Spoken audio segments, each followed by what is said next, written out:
오늘도 이렇게 오후 예배 가운데로 나오신 온 성도님들을 주님의 이름으로 환영하며 축복드립니다. 여러분, 칭찬을 받으면 어떤 기분이 드시나요? 누군가에게 칭찬을 받는다면 참 행복합니다. 내가 그동안 노력하고 힘을 써왔던 일들이 인정받는 것 같은 그런 큰 기쁨을 느낄 것입니다.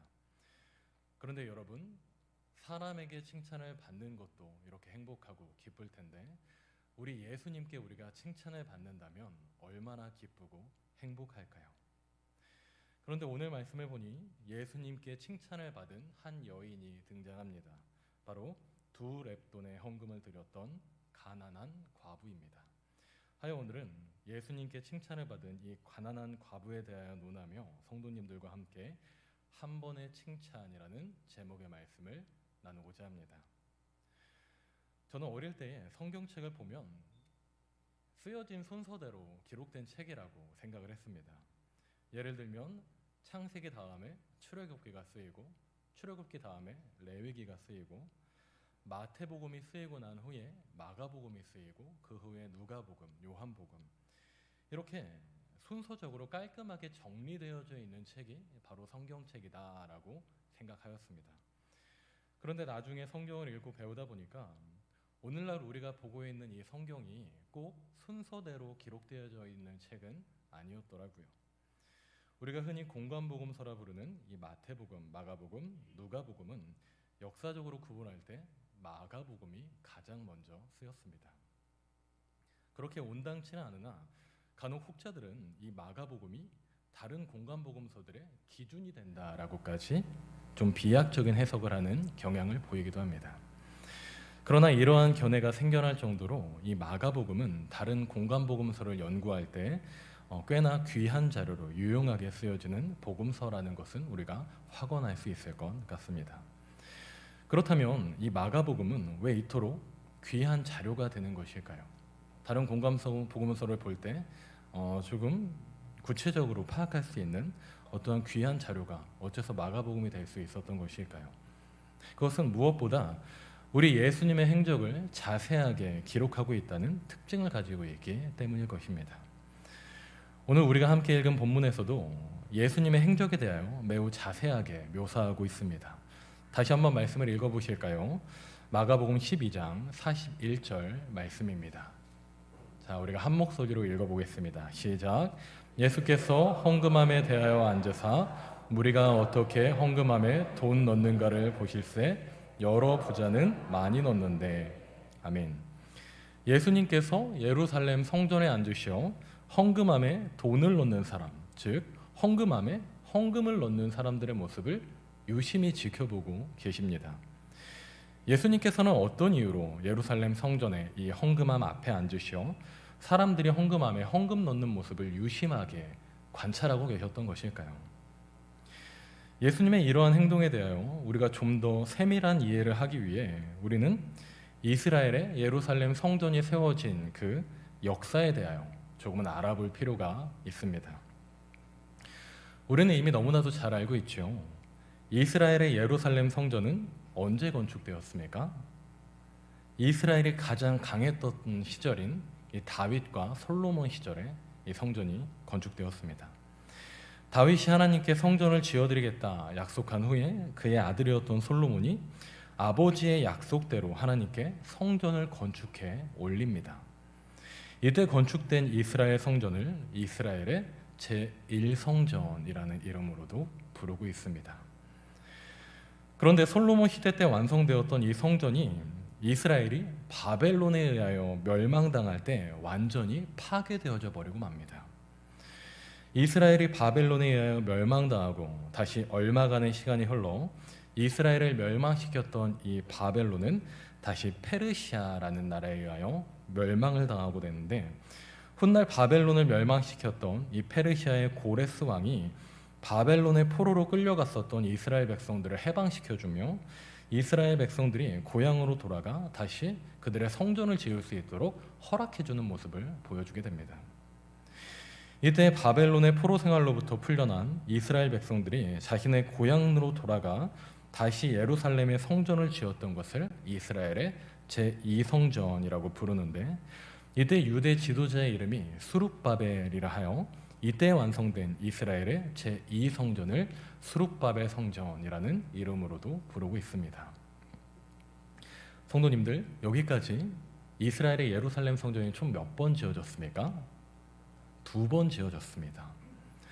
그런데 참 애석하게도 이스라엘은 다시 로마라는 나라에 의하여 지배당하는 삶을 살게 됩니다.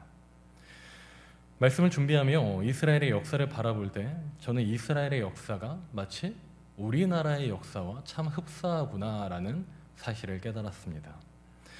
우리나라도 일본의 지배를 받았던 일제강점기 시대가 있었습니다. 그렇다면 성도님들, 일본이 우리나라를 지배하고 통치했을 때 일본은 무엇을 가장 무서워했을까요? 그들은 무엇을 가장 두려워했을까요? 그것은 바로 독립운동, 혁명이었습니다. 그들의 입장에서는 반란이죠. 일본은 우리나라를 지배하고 통치할 때 우리나라 국민들이 혁명을 일으키고 이 반란을 일으킬 것을 경계하고 두려워했습니다. 그래서 우리나라에 조선 총독부를 세우고 국민들이 혁명을 일으키지 못하도록, 반란을 일으키지 못하도록 억압하고 압제하며 민족 정신을 말살하기 위해 혈안이었던 것입니다. 그런데 참 흥미롭죠. 이스라엘을 지배했었던 이 로마도 마찬가지의 모습을 보였습니다.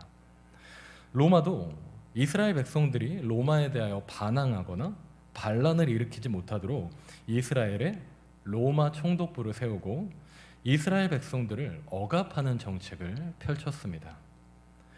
그런데 이때에 너무 강한 억압만 하게 되면, 너무 강한 압제만 하게 되면 이스라엘 백성들이 반발할까 두려웠던 로마의 지배층들은 이스라엘 백성들의 마음에 환심을 사기 위하여 우리가 무엇을 해주면 저들이 가장 좋아할까 고민하다가 이스라엘의 성전을 조금 더 멋지게 꾸며주기로 결심합니다.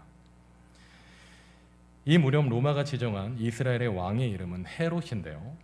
이렇게 로마에 의하여 좀 더 멋진 모습으로 증축된 이스라엘 성전을 헤롯의 이름을 붙여 헤롯 성전이라는 이름으로 부릅니다. 이렇게 로마의 입장에서는 이스라엘의 예루살렘 성전을 증축해주며 이스라엘 백성들로부터 환심을 사게 되고, 로마가 세운 왕에 불과했었던 헤롯은 예루살렘 성전을 증축하며 자신이 이스라엘의 왕이라 하는 정통성을 취하게 되니 로마가 이스라엘의 성전을 증축해줬던 이 일은 로마와 헤롯 둘 모두에게 서로의 윈윈인 정책이었던 것입니다. 자, 정리하여 지금 예수님께서 앉아 계신 이 이스라엘 성전은 누가 이스라엘에게 지어준 성전입니까? 로마가 증축하여 지어준 성전이라는 것입니다. 흥미로운 사실은 로마가 증축한 이 예루살렘 성전에는 총 13개의 헌금함이 있었습니다.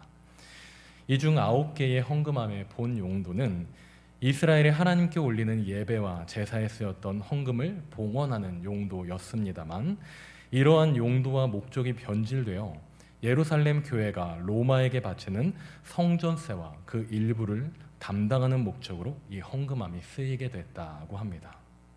쉽게 말해 예루살렘 성전의 13개의 헌금함 중 9개의 헌금함에 있는 대부분의 헌금은 로마에게 감사하며 상납하는 상납금으로 사용되었다는 것입니다. 하나님께 드리던 헌금이 로마에 바치는 상납금이 되었다. 그렇다면 이스라엘 성전의 13개의 헌금함 중에 나머지 4개의 헌금함의 헌금은 어떻게 사용되었을까요? 나머지 4개의 헌금함은 가난한 사람들을 구제하며 돕는 데에 사용되었다고 합니다. 그런데 이 4개의 헌금함의 헌금 또한 본래의 목적대로 가난한 사람들을 위해 사용되지 않았던 것을 우리가 확인할 수 있습니다. 같이 말씀을 읽어보실 때 마가복음 12장 39절과 40절의 말씀을 함께 보시겠습니다. 우리 한 목소리로 같이 합독하시겠습니다. 시작. 회당의 높은 자리와 잔치의 윗자리를 써는 서기관들을 삼가라. 그들은 과부의 가산을 삼키며 외식으로 길게 기도하는 자니 그 받는 판결이 더욱 중하리라 하시니라. 아멘. 말씀에 기록된 회당의 높은 자리를 원하는 이 서기관들은 이스라엘의 종교 지도자들을 의미합니다. 말씀에서는 이들을 모두 과부의 가산을 삼키는 사람들이다 기록하고 있습니다. 이는 쉽게 표현하여 이들이 모두 과부의 재산을 가로채는 사람들이었다. 그 당시에 가장 힘이 없는 사람들의 재산까지 몰수하는 악행을 저지르던 사람들이었다 기록하고 있는 것입니다. 이를 통해 우리는 이스라엘 성전에 납부되어지는 많은 양의 헌금은 대부분 본래의 목적대로 사용되지 않고, 첫 번째, 로마에 상납되는 상납금으로 사용되었으며, 두 번째, 종교 지도자들의 더러운 뒷주머니만을 채우는 용도로 사용되고 있었다는 것에 대하여 알 수 있는 것입니다.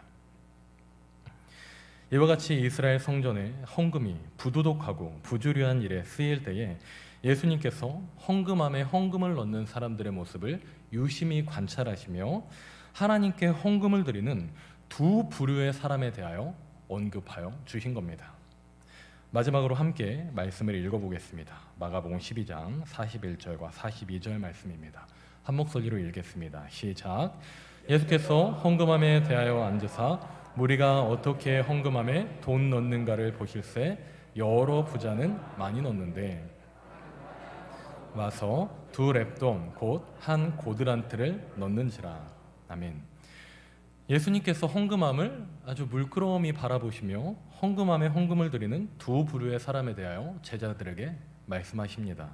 바로 부자와 가난한 과부였습니다. 성도님들, 부자와 이 가난한 과부 중에 누가 더 많은 금액의 헌금을 내었습니까? 당연히 부자가 가난한 과부보다 훨씬 더 많은 금액을 헌금하였습니다. 그렇다면 성도님들, 부자는 얼마를 헌금했을까요? 부자는 얼마를 헌금했을까요? 말씀에는 부자가 헌금했다고 하는 이 많은 양의 헌금의 금액은 기록하고 있지 않습니다. 이와 같은 내용을 기록한 누가복음의 말씀에도 부자들이 많은 헌금을 내었으나 그 금액이 얼마였는지 명확하게 기록하고 있지는 않습니다. 그런데 이와는 반대로 적은 수의 헌금을 내었던 과부의 헌금은 정확히 두 렙돈이라고 기록하고 있습니다. 그렇다면 왜 말씀에는 부자가 낸 그 많은 헌금의 금액은 기록되어져 있지 않은 것일까요? 보편적인 세상의 기준이라면 이렇지 않겠습니까? 아니, 강도사님, 많은 헌금을 내고 성전 살림에 도움이 되면 당연히 그 많은 금액을 이야기해주고 칭찬해주고 사람들에게 알려서 대단해 보이게 해야죠. 그래야 더 많은 헌금을 낼 거 아닙니까? 그런데 왜 도대체 말씀에는 부자가 낸 많은 금액의 헌금은 얼마인지 기록하고 있지 않은 겁니까? 왜 기록되지 않은 것일까요? 한 주석가는 이에 대하여 이렇게 정의합니다. 해당 내용에 부자가 낸 헌금의 양이 기록되지 않은 것은 부자가 아무리 많은 헌금을 내었다 하더라도 하나님께서 그 헌금을 받지 않으셨기 때문이다 기록하고 있습니다. 아무리 많은 금액의 헌금을 내었을지라도 하나님께서 그 헌금을 받지 않으셨다는 겁니다. 저는 말씀을 준비하며 묵상할 때 말씀에 기록된 부자는 예루살렘의 성전에 많은 양의 헌금을 낼 때 이런 마음을 갖지 않았을까 생각해 보았습니다. 오전 예배 때 우리 정승환 목사님이 연기를 좀 하셨는데요, 이런 생각을 부자가 갖지 않았을까 생각해 보았습니다. 아니, 내가 많은 금액의 헌금을 내었으니까 이스라엘 종교 지도자들이 나를 대단하게 바라봐 줘야겠지? 저는 연기는 하면 안 되는 것 같습니다. 내가 로마에 많은 양의 상납금을 내는 거니까 이스라엘 종교 지도자들이 나를 대단하게 바라봐 줄지도 몰라.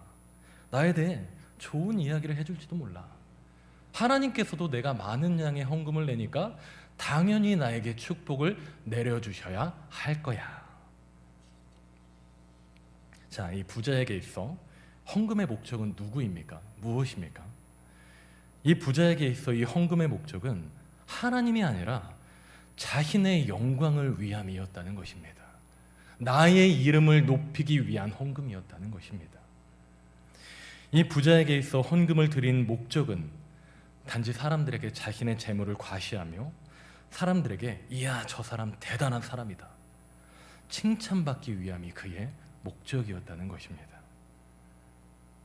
오늘 말씀을 통하여 예수님께서는 하나님을 기쁘시게 해드리기 위한 목적이 아니라 오로지 자신의 영광을 위한 잘못된 헌금의 목적을 가진 이 헌금을 낸다면 그것이 제 아무리 많은 금액이라 하더라도 하나님께서는 결코 받지 않으신다는 것에 대하여 제자들에게 알려주고 계신 것입니다. 이와는 반대로 아무리 적은 금액을 내었다 하더라도 예수님께서는 적은 금액을 헌금 내었던 이 가난한 과부의 헌금은 기뻐하며 받아주셨습니다. 그 이유는 그녀가 자신이 가진 모든 것을 하나님께 올려드렸기 때문이죠. 그렇게 예수님께서는 이와 같이 말씀하십니다. 본문의 44절에 기록하기를 이 과부는 그 가난한 중에서 자기의 모든 소유 곧 생활비 전부를 넣었느니라 하시니라 기록하고 있습니다. 이 과부는 자신이 가진 모든 재물을 털어 2렙돈이라는 적은 금액을 하나님께 헌금으로 올려드렸습니다. 이 2렙돈은 오늘날의 화폐 기준으로 약 1,000원에서 2,000원 정도 되는 금액이라고 합니다. 오늘날로 따질 때 가난한 과부가 한 끼니를 때우기 위해 편의점에서 삼각김밥 하나 정도 사 먹을 수 있는 금액인 겁니다. 이 여인은 이 2렙돈을 하나님께 헌금으로 드리고 나면 당장 밥을 먹을 수 없습니다. 내일을 기약하지 못합니다. 그러나 자신이 가진 모든 것을 그녀는 하나님께 드렸던 것입니다. 가난한 과부의 마음은 이와 같았을 것입니다. 하나님께 예배하러 나왔는데 내가 하나님께 드릴 수 있는 것이 아무것도 없구나. 부족하게라도 내가 가진 것을 우리 귀한 하나님께 올려드리고 싶다. 가진 것이 아무리 없을지라도 내가 지금 당장 사 먹을 수 있는 삼각김밥 하나 사 먹을 수 있는 적은 금액이라 할지라도 내가 가진 모든 것을 우리 하나님께 올려드리고 싶다. 주변의 부자들은 보란듯이 사람들에게 떵떵거리고 자랑하며 그릇된 마음으로 자신들이 낸 헌금으로 영광을 취하려고 하고 있을 때 이 여인은 사람들의 눈에는 참 초라하고 볼품없어 보이는 모습이지만 하나님께 무엇이라도 하나 더 드리고 싶은 올바른 마음으로 자신이 가진 모든 것을 하나님께 드리는 모습을 보여주었던 것입니다. 사랑하는 여러분, 부자는 사람들에게는 칭찬받고 영광을 받았을지는 몰라도 예수님께는 외면당했습니다. 이와는 반대로 비록 적은 금액을 헌금하였지만 자신이 가진 모든 것을 하나님께 헌금으로 올려드렸던 이 가난한 여인은 사람들에게는 인정받지 못할지언정 우리 예수님께 인정받는 사람이 되었습니다. 오늘 이 말씀이 우리에게 시사하는 바가 무엇입니까? 바라기로는 우리 성심교회의 귀한 성도님들의 삶이 사람들에게 100번의 칭찬을 받는 사람이 아니라 우리 하나님께 단 한 번의 칭찬을 받기를 기대하며 소망하시는 우리 성도님들의 삶이 되실 수 있기를 축복하며 소망합니다. 사랑하는 여러분, 신앙생활을 할 때 사람들의 시선을 중요하게 생각하지 마십시오. 하나님의 시선을 중요하게 생각하십시오. 눈에 보이는 아름다운 열매와 결과에 집중하지 마십시오. 눈에 보이지 않는 과정을 더욱 중요하게 생각하시는 여러분이 되시기를 권면드립니다. 눈에 보이는 사람의 칭찬 중요하게 여기는 신앙생활 하지 마십시오. 눈에 보이지 않는 하나님께서 주실 영원한 나라에서의 거룩한 상급과 칭찬을 사모하는 삶을 살아가시는 우리 성심교회 온 성도님들이 되시기를 소망합니다. 우리가 오늘날의 이 시대에 이런 마음을 잃지 않는 신자로서 우리가 나아간다면 가진 것은 적고 초라할지라도 자신이 가진 2렙돈으로 예수님께 기쁨을 드렸던 이 가난한 여인처럼 이 시대에 내가 가진 모든 것으로 하나님께 기쁨을 드리며 하나님께 크게 쓰임받는 성숙한 신자로 이 시대의 귀한 말씀의 통로요 축복의 통로로 세워지는 우리 모두가 될 수 있을 것입니다. 오늘은 우리 성도님들과 함께 한 번의 칭찬이라는 제목의 말씀을 나누었습니다. 그리고 말씀을 통해 우리 성심교회 온 성도님들의 삶이 사람들에게 칭찬받기를 기대하는 삶이 아니라 우리 하나님께 칭찬받기를 사모하며 기대하시기를 소망한다는 메시지의 말씀을 나누었습니다. 오늘 말씀을 기억하며 우리의 삶이 사람보다 하나님을 기쁘시게 해드리기를 소망하며 기대하는 성숙한 신자로 이 시대에 나아가는 우리 모두가 될 수 있기를 소망합니다.